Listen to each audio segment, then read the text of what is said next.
Hello दोस्तों, आप सबको मैं स्वागत करता हूं। मैं हूं नूर पाइपिंग टेच क्लब में। दोस्तों आज हम बात करेंगे पाइपिंग फोरमैन सुपरवाइजर का मेन जिम्मेवारी क्या है, रिस्पॉन्सिबिलिटी क्या है। हेलो दोस्तों, क्लाइंट पासपोर्ट और वेरिफिकेशन के लिए आपसे पासपोर्ट डिटेल के बारे में पूछ सकता है, जैसे कि आपका नाम क्या है, आपके पिता का नाम क्या है और आपको डेट ऑफ बर्थ क्या है दोस्तों। और आंसर में ऊपर दिए गए सारे सवालों का जवाब आपके पासपोर्ट दिए गए, इसलिए इंटरव्यू में जाने से पहले अपने पासपोर्ट की डिटेल याद रखें दोस्तों। ये क्लाइंट आपसे कभी भी पूछ सकता है। नेक्स्ट सवाल, क्लाइंट आपसे पाइपिंग ड्राइंग के बारे में पूछ सकता है, कौन कौन सी ड्राइंग आप देखने को आता है। तो दोस्तों ये ड्राइंग के बारे में आप इसको आंसर में बता सकता है। आंसर में सर मुझे 4 तरीके के ड्राइंग देखने को आता है, isometric drawing, PNID drawing and the piping instrument drawing. दूसरा प्लान ड्राइंग, GAID यानी जनरल अरेंजमेंट ड्राइंग और SPD यानी सपोर्टिंग ड्राइंग। यानी आपको ये ड्राइंग देखने को आता है तो क्लाइंट के बारे में बात कीजिए। दोस्तों तीसरा नंबर सवाल, क्लाइंट आपके बारे में एजुकेशन के रिलेटिव सवाल पूछ सकता है, जैसे आपने कितनी पढ़ाई किया और आपने कौन कौन से डिप्लोमा कोर्स किया है, आपके पास कौन कौन से सर्टिफिकेट है। दोस्तों आप आंसर में दे सकते हैं क्लाइंट, ताकि क्लाइंट आपके CV के वेरीफाई कर सके आप जो भी जानकारी अपने CV में दी है वो बिल्कुल सही दी है। नेक्स्ट सवाल दोस्तों, क्लाइंट आपको वर्क एक्सपीरियंस के बारे में पूछ सकता है, आपकी वर्क एक्सपीरियंस कितने साल का है या आप इस फील्ड में कितने साल से काम कर रहे हैं। दोस्तों आप इसका आंसर में आप बता सकते हैं। तो आप टोटल 4, 2, 8 साल जो भी है क्लाइंट की इस तरह काउंट करके अपना बता सकते हैं। क्लाइंट को जमा किए गए हुए CV से मिला कर जाने की आप द्वारा की गई बात होना चाहिए, उसमें चेंज नहीं होना चाहिए। दोस्तों नेक्स्ट सवाल, उसके बाद आपसे पूछा जाएगा कि आपको कौन कौन से काम का एक्सपीरियंस है, यानी आप कौन कौन से काम करा सकते हैं। तो दोस्तों यानी काम के बारे में आपका कौन सा एक्सपीरियंस है, तो जो भी आप CV में दिया वही काम एक्सपीरियंस बताना है। तो इसका आंसर होगा, वैसे तो पाइपिंग में बहुत सारे काम होता है, जैसे first piping fabrication, small bore and big bore, second piping और hydro testing, piping erection and hydro testing. दोस्तों ये पाइपिंग का काम है, इसमें इस तरह का काम होता है दोस्तों। और इसके बारे में next, installation of the different size of the wall, जो भी काम में आपका एक्सपीरियंस है आप क्लाइंट से आप बता सकते हैं। दोस्तों नेक्स्ट सवाल, अगर आप वर्कशॉप में आपको पाइपिंग फैब्रिकेशन कराना है तो कैसे करवाएं। दोस्तों ये आपसे क्लाइंट पूछ सकता है कि आप कैसे कराएं, तो इसको नेक्स्ट आंसर यानी आंसर आप दे सकते हैं। ये क्लाइंट से कुछ इस तरीके से बात करिए, वर्कशॉप में हमें आइसोमेट्रिक ड्राइंग के हिसाब से स्पूल की फैब्रिकेशन करना है होता है। ध्यान देने वाली बात यह है कि फिटअप और किए हुए पाइप को हम स्पूल कहते हैं। आंसर, वो ड्राइंग के हिसाब से जो स्पूल फैब्रिकेशन करना है उस स्पूल का फिटिंग मटेरियल सही है या नहीं।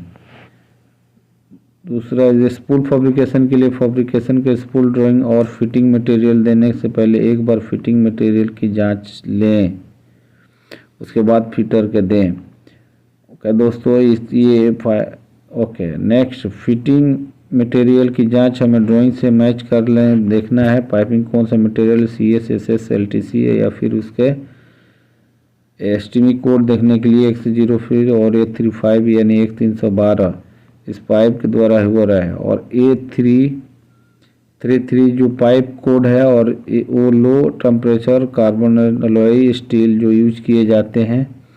A312 पाइप कोड जो high temperature stainless steel pipe के यूज किए जाते हैं।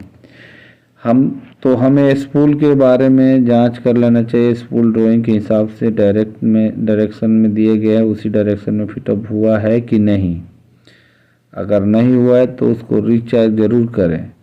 दूसरा, स्पूल फैब्रिकेशन के लिए फैब्रिकेशन स्पूल ड्राइंग के फिटिंग मटेरियल से पहले एक बार फिटिंग मटेरियल भी जांच लेंगे। जांचने के बाद अगर सब ठीक है तो सही है। फिर दूसरा नेक्स्ट, दूसरा को सवाल, क्लाइंट आपसे पाइपिंग कोड के बारे में पूछ सकता है दोस्तों। ये बहुत अहम मटेरियल क्वेश्चन है, जो पाइपिंग कोड क्या है। Piping code answer STM they American society for testing and material, यह एक ऐसी संस्था है जो पाइपिंग के कोड को निर्धारित करता है। जी दोस्तों, यह याद रखना। ओके, जैसे कि A06106 पाइपिंग कोड है जो high temperature carbon steel piping के लिए यूज़ किया जाता है। A335 जो पाइपिंग कोड है जो high temperature alloy steel piping के लिए यूज किया जाता है। तो इसका, और दूसरा A33 जो पाइपिंग कोड के लिए low temperature carbon alloy steel के लिए यूज किया जाता है। जो A312 जो पाइपिंग कोड है वो high temperature stainless steel piping के लिए यूज किया जाता है। दोस्तों, ये रहा कोड। नेक्स्ट क्वेश्चन दोस्तों, क्लाइंट आपसे पूछ सकता है कि आप कितने टीम को हैंडल कर सकते हैं, यानी कितने टीम से काम करवा सकते हैं। दोस्तों, इसका आंसर देना है, आपको बताना है कि वो 4 या 5 टीम से हैंडल कर सकता हूँ। बहुत प्यार से बात करना है। जैसे कि दोस्तों, आप 4 या 5 टीम से, जनरल एक टीम के लिए 4 ट्रेड वर्कर चाहिए, जो 1 ट्रिगर जो पाइपिंग और इरेक्शन करने के लिए हेल्प करता है। इसी तरह के 4 टीम चाहिए, और इसके साथ साथ एक गैस कटर भी चाहिए जो पाइपिंग की अच्छी तरह से कटिंग करे। इस तरह हम लोग कर सकते हैं। नेक्स्ट क्वेश्चन 9, इसके बाद क्लाइंट आपसे पूछेगा कि एक टीम में कौन कौन से ट्रेड का वर्कर चाहिए। दोस्तों, इसको आपको ट्रेड के बारे में बताना होगा। आंसर, जनरल एक टीम 4 ट्रेड के वर्कर चाहिए। एक फैब्रिकेटर जो पाइप को फैब्रिकेटिंग कर सकता है, पाइप फिटर जो पाइप को ग्राइंडिंग कर सके, वेल्डर जो पाइप को ज्वाइंट को टेकिंग मार सकते हैं, और फैब्रिकेटर के बाद पाइप को ज्वाइंट को वेल्डिंग कर सके। तो इस तरह का ये ट्रेड का आदमी, 4 ट्रेड का आदमी चाहिए जो अपना टीम वर्क कर सकता है। नेक्स्ट क्वेश्चन, इसके बाद क्लाइंट आपसे पूछ सकता है कि अगर आप पाइप फैब्रिकेटर के लिए 4 टीम देंगे तो आप कितने इंच डाया प्रोडक्शन दे सकते हैं। दोस्तों, आंसर, 1 इंच से 10 इंच तक का लाइन है तो एक दिन में मिनिमम 8 घंटा में 200 इंच से लेकर 800 इंच डाया तक काम दे सकता है। प्रोडक्शन निकल सकता है अगर 10 इंच से 50 इंच का पाइप है तो एक दिन में 4 टीम के साथ 800 इंच से लेकर 1500 इंच डाया का प्रोडक्शन निकाल सकता है। तो इस तरह आप क्लाइंट को जवाब देंगे। ओके दोस्तों, नेक्स्ट क्वेश्चन, एक अच्छा फोरमैन और सुपरवाइजर की क्या क्या खूबियाँ होना चाहिए। ये बहुत अहम सवाल है, टीम को लेकर चलना है, इसका अच्छा से रिप्लाई देने का। एक अच्छे फोरमैन और सुपरवाइजर को चाहिए कि जॉब के स्टार्ट करने से पहले अपने वर्कर को हालचाल पूछे और उसको स्वास्थ्य है कि नहीं, वो काम करने के लिए फिट है कि नहीं। ये रहा दोस्तों अच्छा एक सुपरवाइजर और फोरमैन के बाद विचार। और इस तरह एक अच्छे फोरमैन और सुपरवाइजर को चाहिए कि जॉब को स्टार्ट करने से पहले जगह पर काम करने, उस जगह को प्रॉपर चेक करें, और उस जगह के खतरा है तो उस खतरे को बचने वाले उपाय को अपने वर्करों को साथ डिस्कस करें। तो ये रहा फोरमैन सुपरवाइजर का अच्छा है। नेक्स्ट क्वेश्चन, क्लाइंट आपसे पूछ सकता है कि आप जिस कंपनी में काम कर रहे थे उस कंपनी का आपका सैलरी कितनी है। हाँ दोस्तों, ये अहम सवाल है। अब रही बात आपकी सैलरी का है, तो सैलरी के बारे में आपको बहुत सोच समझ के बात करना है, कौन से देश में जा रहे हैं, कौन से देश के हैं दोस्तों।